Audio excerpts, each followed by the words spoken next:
सभी का स्वागत है हमारे चैनल पर। आज हम जानेंगे माँ महागौरी की अद्भुत कथा और उनके रूप की दिव्यता। क्या आप जानते हैं कि नवरात्रि की 8वीं रात यानी अष्टमी के पीछे एक ऐसा रहस्य छिपा है जो भक्तों के जीवन में शांति, शक्ति और समृद्धि लेकर आता है। आइए आज हम जानते हैं माँ महागौरी के प्रिय फूल, रंग और उनके साथ जुड़ी कुंडलिनी शक्ति का राज, और क्यों देवी के इस रूप को नवरात्रि के 8वें दिन विशेष रूप से पूजा जाता है।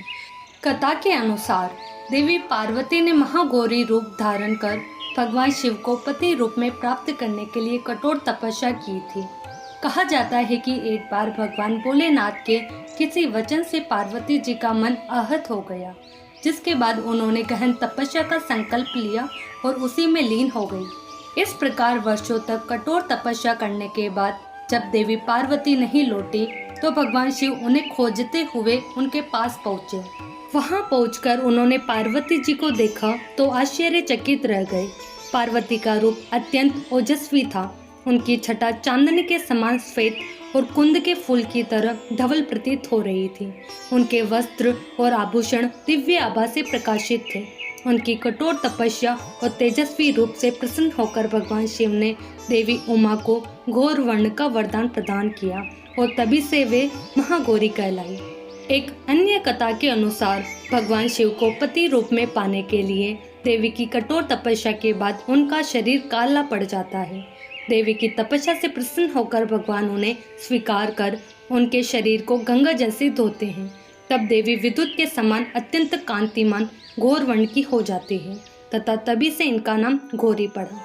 महागौरी की एक अन्य कथा भी प्रचलित है, जिसके अनुसार जब माँ उमा वन में तपस्या कर रही थी तभी एक सिंह वन में भूखा विचर रहा था एवं भोजन की तलाश में वहां पहुंचा जहां देवी उमा तपस्या कर रही थी। देवी को देखकर सिंह की भूख बढ़ गई, लेकिन वह देवी की तपस्या से उठने का इंतजार करते हुए वहीं बैठ गया। इस इंतजार में वह काफी कमजोर हो गया। देवी जब तप से उठी तो सिंह की दशा देखकर उन्हें उस पर बहुत दया आई और माँ उसे अपना सवारी बना लेती है, क्योंकि एक प्रकार से उसने भी तपस्या की थी। इसलिए देवी गौरी का वाहन बैल और सिंह दोनों ही है। नवरात्रि की अष्टमी को महाअष्टमी या दुर्गाष्टमी कहते हैं, जो कि बहुत ही महत्वपूर्ण होती है। इस दिन माता के 8वें रूप महागौरी की पूजा और आराधना की जाती है। अब जानते हैं कि महाअष्टमी का क्या है विशेष महत्व। नवरात्रि के 8वें दिन की देवी माँ महागौरी है। माँ गौरी का वाहन बैल और उनका शस्त्र त्रिशूल है। परम कृपालु माँ महागौरी कठिन तपस्या कर घोर वर्ण को प्राप्त कर भगवती महागौरी के नाम से संपूर्ण विश्व में विख्यात हुई। भगवती महागौरी की आराधना सभी मनोवांछित कामना को पूर्ण करने वाली और भक्तों को अभय, रूप व सौंदर्य प्रदान करने वाली है, अर्थात शरीर में उत्पन्न नाना प्रकार के विष व्याधियों का अंत कर जीवन को सुख, समृद्धि व आरोग्यता से पूर्ण करती है। अधिकतर घरों में अष्टमी की पूजा होती है। देव, दानव, राक्षस, गंधर्व, नाग, यक्ष, किन्नर और मनुष्य सभी अष्टमी और नवमी को ही पूजते हैं। इन दोनों तिथियों पर की गई पूजा विशेष फलदायी मानी जाती है और जीवन में सुख, शक्ति और समृद्धि प्रदान करती है।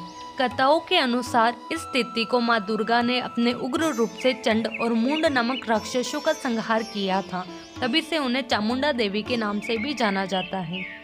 इस दिन की गई पूजा से नकारात्मक शक्तियों का नाश होता है और भक्त को असीम साहस, शक्ति और निर्भयता की प्राप्ति होती है। इसी कारण अष्टमी की पूजा को विशेष महत्व दिया गया है। नवरात्रि में महाअष्टमी का व्रत रखने का विशेष महत्व माना गया है। मान्यता है कि इस दिन श्रद्धा और भक्ति के साथ निर्जला व्रत रखने से संतान दीर्घायु होती है और परिवार में सुख समृद्धि बनी रहती है। अष्टमी के दिन कुलदेवी की पूजा के साथ ही माँ काली, दक्षिण काली, भद्रकाली और महाकाली की भी आराधना की जाती है।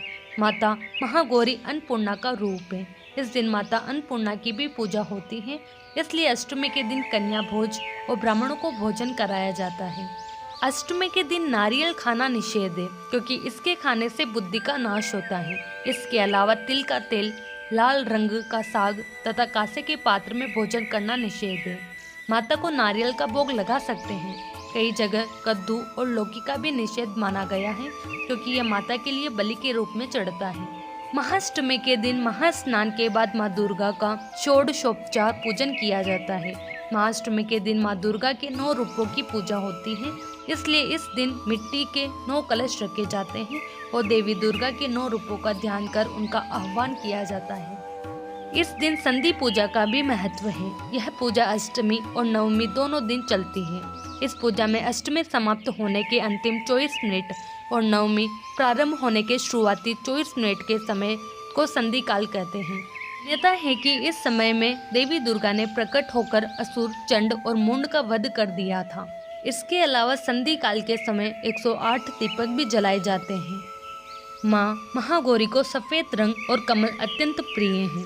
सफेद रंग शांति, निर्मलता और करुणा का प्रतीक है, जबकि कमल का फूल आध्यात्मिक उन्नति, दिव्यता और मोक्ष का संकेत देता है। इस प्रकार सफेद फूल और रंग माँ को शुद्ध और निर्मल स्वरूप का प्रतीक है। साथ ही माँ महागौरी के इस रूप में छिपी कुंडलिनी शक्ति हमारे भीतर जागृत होती है। यह शक्ति जो मूलाधार चक्र में लिपटी हुई होती है, भक्त की साधना और भक्ति से सक्रिय होकर हमारे मन, वाणी और कर्म को शुद्ध करती हैं और जीवन में सकारात्मक ऊर्जा, मानसिक शांति और आध्यात्मिक बल का संचार करती है। जैसे सफ़ेद कमल की पंखुड़ियाँ पानी में बिखर कर उसे निर्मल बनाती हैं, वैसे ही माँ महागौरी की कृपा हमारे जीवन और चेतना को शुद्ध और शक्तिशाली बनाती है। इस अष्टमी देवी को श्रद्धा और भक्ति के साथ अर्पित किए गए सफ़ेद फूल और समर्पित साधना से आप भी उनकी दिव्यता और कुंडलिनी शक्ति का अनुभव कर सकते हैं। तो यह थी माँ महागौरी की पौराणिक कथा और अष्टमी के विशेष महत्व की रहस्यमय कहानी।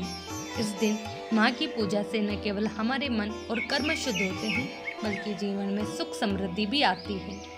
आपको यह वीडियो कैसा लगा कमेंट्स में बताना न भूलें और ऐसे और रहस्यमय कथाओं के लिए हमारे चैनल को सब्सक्राइब करें।